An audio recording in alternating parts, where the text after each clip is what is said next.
Good evening, everyone. This is Catherine Milrod, and this is Make It Make Sense. So, I just wanted to talk about a few things. We have so much going on in our world every single day. So much news and chaos is really what it is.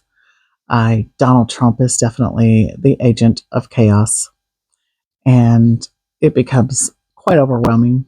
And I know that it does for all of us. Um, so, this past weekend on Friday, my daughter and I went to Washington, D.C. for the Veterans March, and that was quite the experience. It was both of our first time being in D.C., and we really, really liked it. We were only there for the one day. We stayed Friday night and drove back home on Saturday.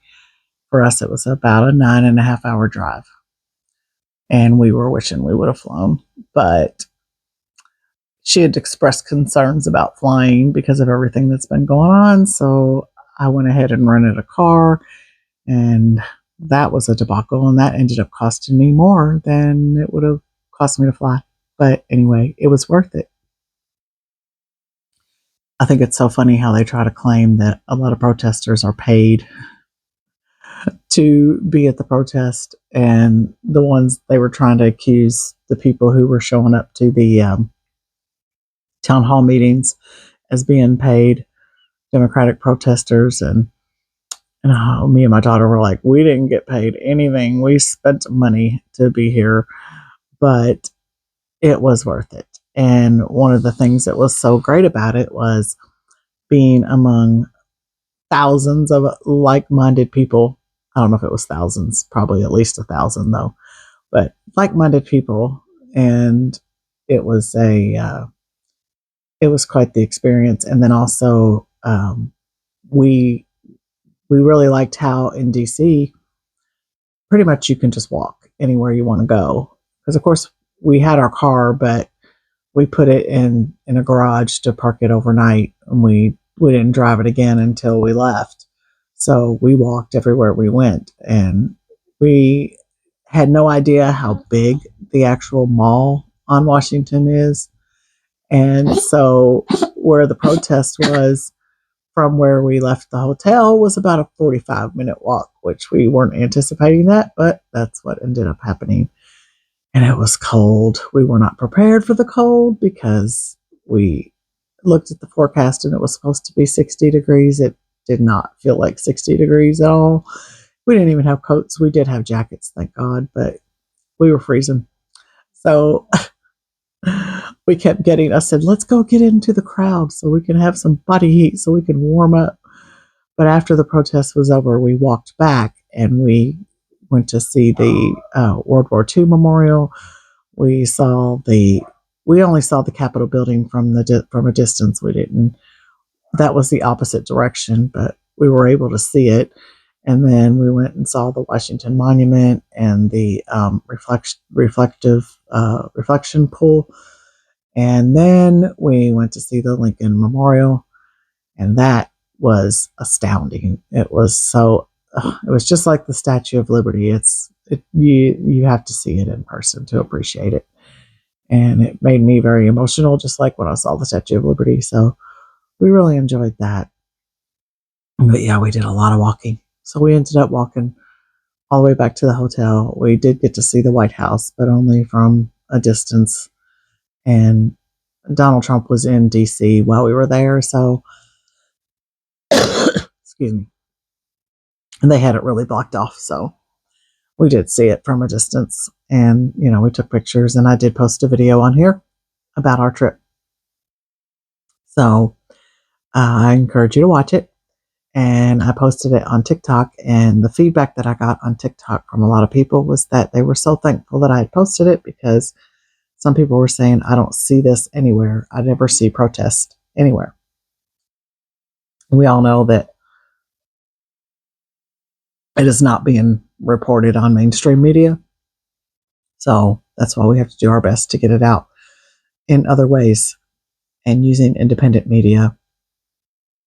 So that's what we have to do to get the truth out, and not just the protests, but the truth about everything. Because if you watch White House press briefings with Caroline Levitt, ugh, all she does is stand up there and lie, just like Donald Trump just lies and lies and lies and tells more lies. And so you can't get the truth unless you watch independent media. And one thing that speaking of independent media, one of my favorite creators is Don Lemon. You know, if for those of you who don't know him, he used to be on CNN, and he's been doing his own show on here on YouTube for about a year. It's been a year. He just celebrated his 1 year anniversary.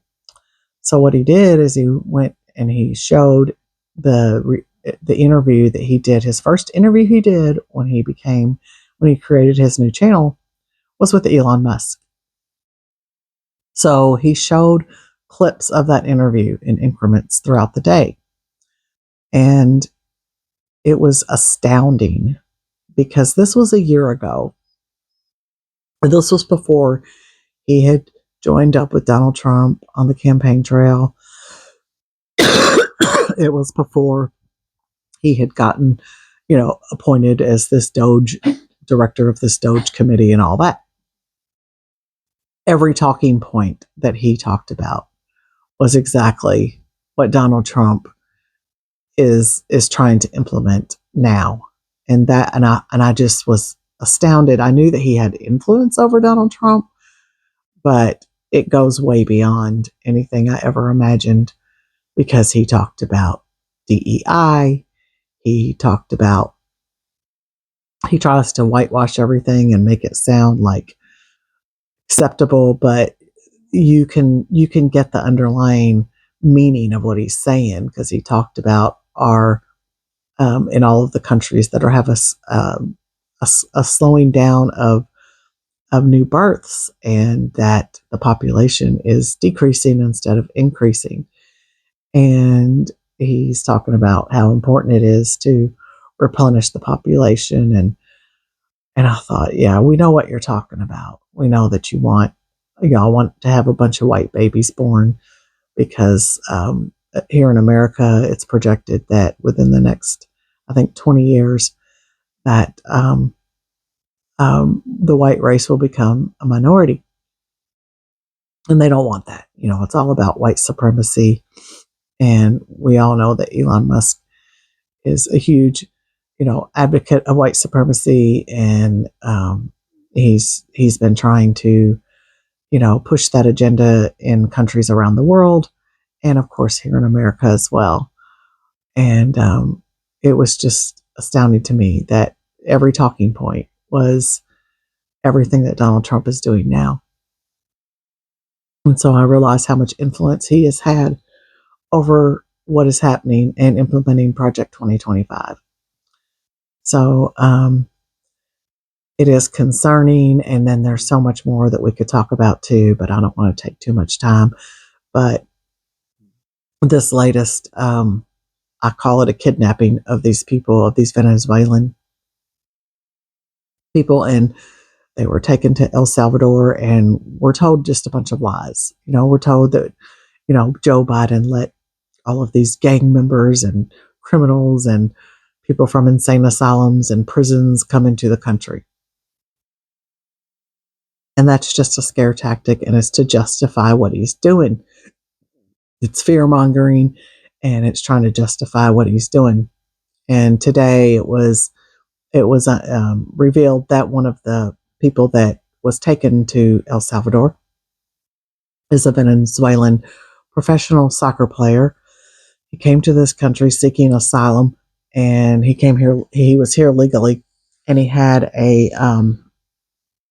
the tattoo for the Venezuelan professional soccer team, and they said it was a gang tattoo.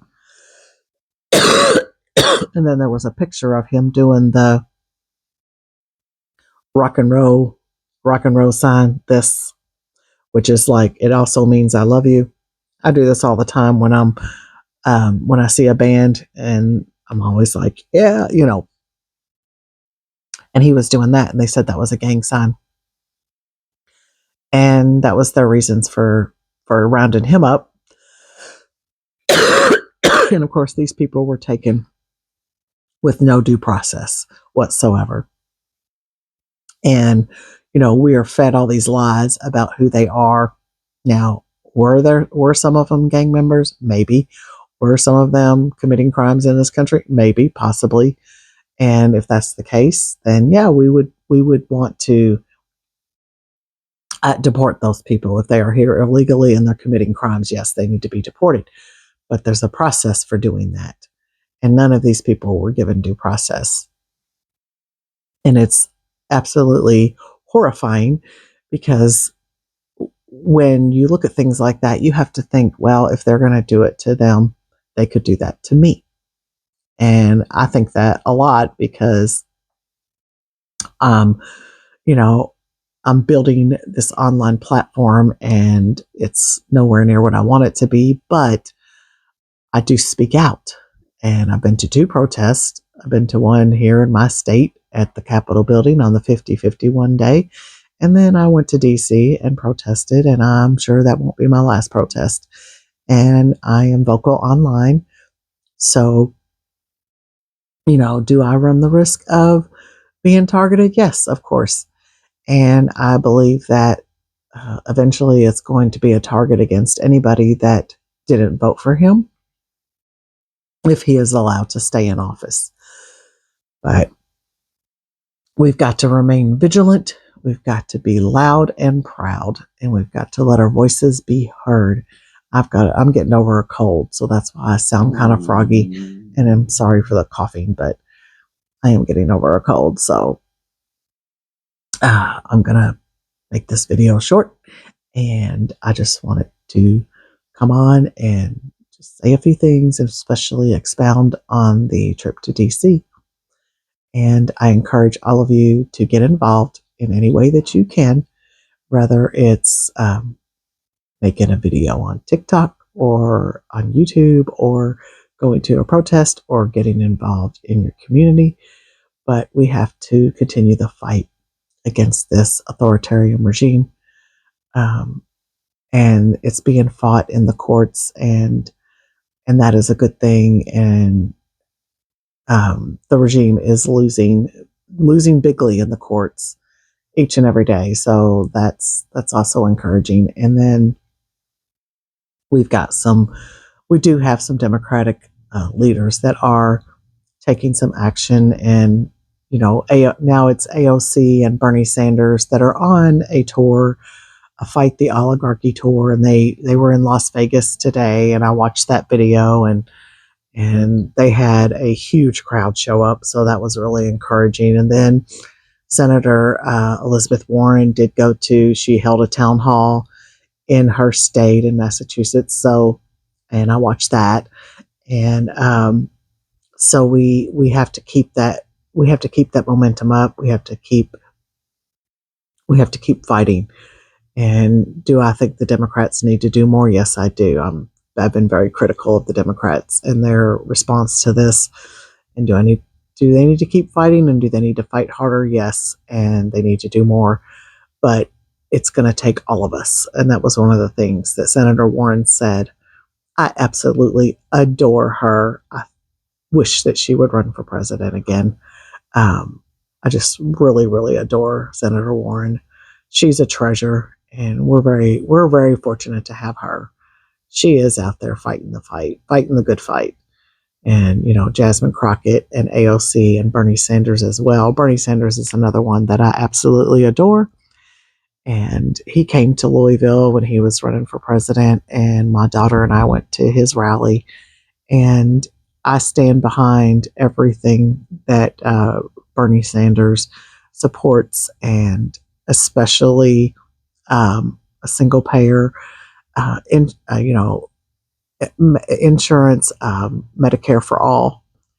That is, I think, something that we need right now. I wish someone would have taken the reins. I wish Joe Biden would have and done more with the Affordable Care Act. But I do stand with Bernie, And a lot of people think he's too progressive, but I love his ideas. And I love that he's out there fighting. But we need all of us to join the fight, each and every one of us. So that is what I will end with. And I hope everyone has a great night. And I will talk to you soon. And please, please, please, please like this video. Just hit the thumbs up and subscribe. That really helps to push it out into the algorithm. I am new at this. I'm trying to build this, and it is building very slowly. And I just appreciate any support that you can give me. It is free to subscribe, it is free to hit the like button. So if you could just do those two things for me, I would really appreciate it. And everyone have a great night.